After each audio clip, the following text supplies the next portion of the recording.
Salve pessoal, quem fala aqui é o próprio Tata Lucas de Asmodeus. Agora, não só presente nas diversas redes sociais, estamos presentes também no YouTube, não só para passar o conhecimento para vocês da verdadeira Quimbanda, a essência da via sinistra, como também ensinar feitiçaria prática e guiar aqueles que não têm conhecimento ainda, querem mais aprendizado, independente do conhecimento que você já vem a ter. Nós temos aqui umas perguntas polêmicas. Normalmente as pessoas me mandam nas redes sociais e eu vou estar respondendo e dando a minha opinião de acordo com a vertente que eu pratico, que é a Quimbanda pagã. Então tudo que eu falar é do meu ponto de vista, da maneira que eu fui feito na religião. Nem toda casa trabalha do mesmo jeito, não é porque é Quimbanda que é sempre a mesma coisa. A primeira grande questão que sempre me perguntam: qual é a Quimbanda certa para se frequentar? Existe somente uma Quimbanda que é certa. Na cabeça de todos, sempre é assim, de acordo com a vertente que os mesmos praticam. O que acontece hoje em dia? Sacerdotes, eles manipulam a verdade, sucumbidos pelo próprio ego, para rebaixar os outros, tentar afirmar e bater no peito: olha, a minha tradição é verdadeira, somente a minha linha existe de verdade. Na minha opinião, quem tem esse tipo de pensamento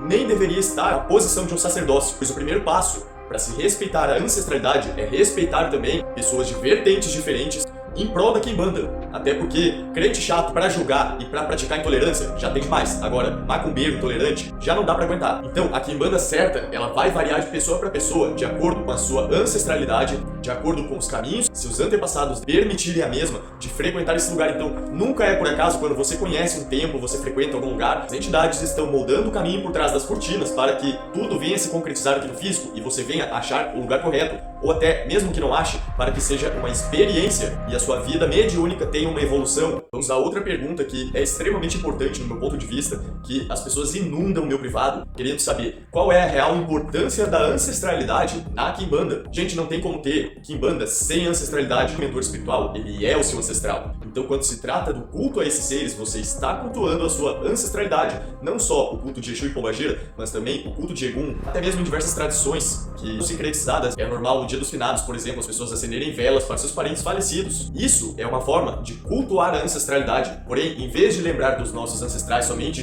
uma, duas vezes no ano, que é na data festiva, geralmente no aniversário da pessoa, e olhe lá, dentro da Quimbanda nós cultuamos a ancestralidade frequentemente. Não existe Quimbanda sem ancestralidade, é o cerne principal do culto. Quando nós acendemos uma vela, a nossa mão, ela não está acendendo aquela vela sozinho, está acendendo ali por trás também espiritualmente todos os nossos antepassados que fizeram o mesmo. Quimbanda é sinônimo de riqueza, obviamente, prosperidade em todas as áreas. A verdade é que ao adentrar a Quimbanda ou fazer um acordo, eu posso ficar rico? É uma pergunta muito frequente, inclusive tem muitas pessoas que me pedem trabalhos para ganharem jogos de loteria, para que o dinheiro venha do nada e surja sem nenhum merecimento. Não é assim que funciona, até porque na minha linha nós trabalhamos com responsabilidade, não oferecemos garantia ou prazo para resultado, até porque trabalho holístico, além de ser um luxo, ele nem sempre funciona, o que a maior parte dos sacerdotes não te fala. Isso que eu tô sempre reforçando e acompanhando todos os casos. Mas é possível sim você adentrar na Quimbanda e, através da filosofia do culto, e principalmente através da sua espiritualidade corretamente firmada, você pode sim vir a enriquecer, inclusive, muito rápido. Porém, a maior dificuldade das pessoas que até mesmo conseguem chegar a esse patamar é manter o dinheiro. A maior parte que conseguem esse feito não são acostumadas a terem quantias altas, um estilo de vida diferente, certo? É uma transformação gradual para que você venha ter o dinheiro, usufruir do mesmo e não deixar que o mesmo escape de seus dedos. O maior mito de todos é que se você fazer o pacto, você vai ganhar na Mega Sena, que você vai conseguir um carro da noite pro dia, uma casa, e isso não existe. Pode ser sim que seus caminhos sejam abertos e você consiga, por exemplo,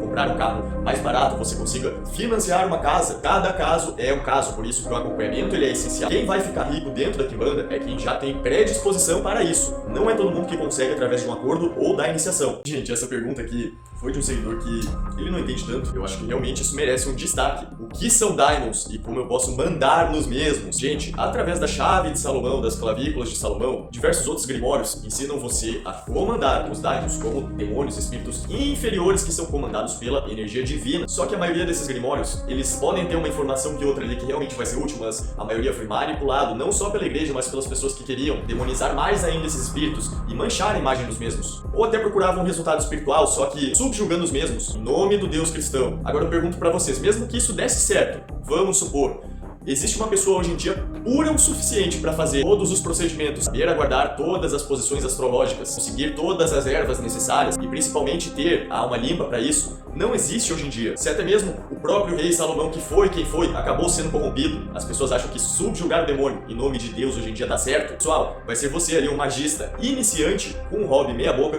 provavelmente em um lugar inadequado, evocando um ser milenar. Então, eu acho que isso responde por si só. É por isso que existem pessoas que acabam com a vida arruinada. Lá vem uma pergunta polêmica. Pode quimbanda e umbanda na mesma casa?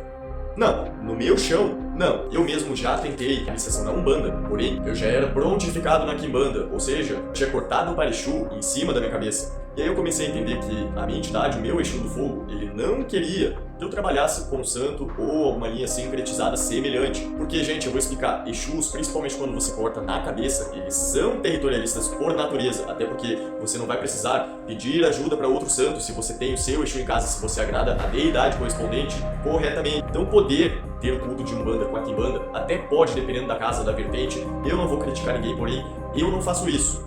Até porque no meu conceito, ou você bate a cabeça pra maioral, ou você bate a cabeça pra Oxalá, ou seja quem for. E o grande problema nisso tudo é que muitas vezes certos praticantes acabam misturando ambas as egrégoras. Hoje em dia, não é incomum que você vá num terreiro santo de nação, incorporando no meio de uma gira de Umbanda, as pessoas cultuando até mesmo como se fosse o candomblé, a famosa umbandomblé, né? Então aqui no meu show eu não faço isso, não tem como, até porque eu trabalho pela linha da Quimbanda Pagã, que eu mesmo sou fundador. Nós não aceitamos qualquer tipo de sincretismo cristão. A Quimbanda por si só, se bem cultuada, a ancestralidade bem agradada, faz a sua vida crescer de uma maneira inimaginável. Tá, é verdade que Exu se cultua somente na rua, não pode cultuar Exu, acender vela dentro de casa. Pessoal, em partes isso é verdade, porque a maior parte das pessoas que fazem essa pergunta não sabem lidar com essas forças e acabam abrindo nexos, portais, dentro da sua própria casa, que vão inundar a mesma com energia negativa. Às vezes está acendendo vela para um Exu, para um anjo da guarda, seja que for um santo, e quem está recebendo é um Egum. Existe ali um portal para alguma força muito baixa que acaba puxando a pessoa para baixo. E principalmente se a pessoa vai lá, bota uma imagem sem saber o que está fazendo, piora mais ainda a situação, porque esse espírito que está atrapalhando a sua espiritualidade, ele vai se acoplar naquele objeto que não foi devidamente consagrado. É por isso a importância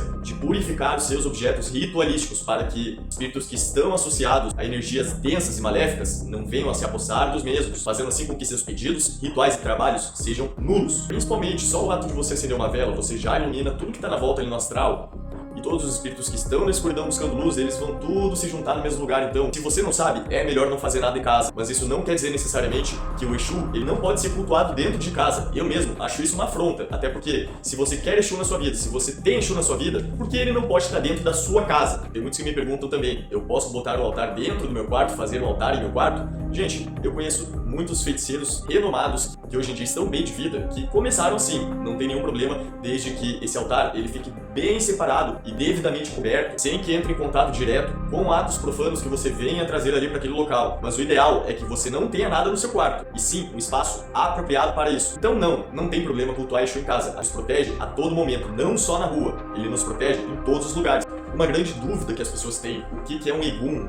Por que as pessoas ficam desesperadas quando ouvem Egum dentro de uma casa de religião, quando incorporam Egum? Ou que a vida da pessoa tá andando para trás e o pai de religião, Tata, ele vai lá e fala, ó, o seu problema aqui é por causa de almas, é por causa de Eguns. Gente, Egum, ele vem do termo basicamente do mesmo de Quiumba, ou seja, é o espírito de um morto. Então, não necessariamente um Egum, ele vai ser involuído. O Egum, ele só é um espírito morto. Teoricamente, até um Exu, ele é um Egum, porque é uma pessoa que viveu e uma pessoa que faleceu, porém, que acabou ascendendo como mestre e feiticeiro.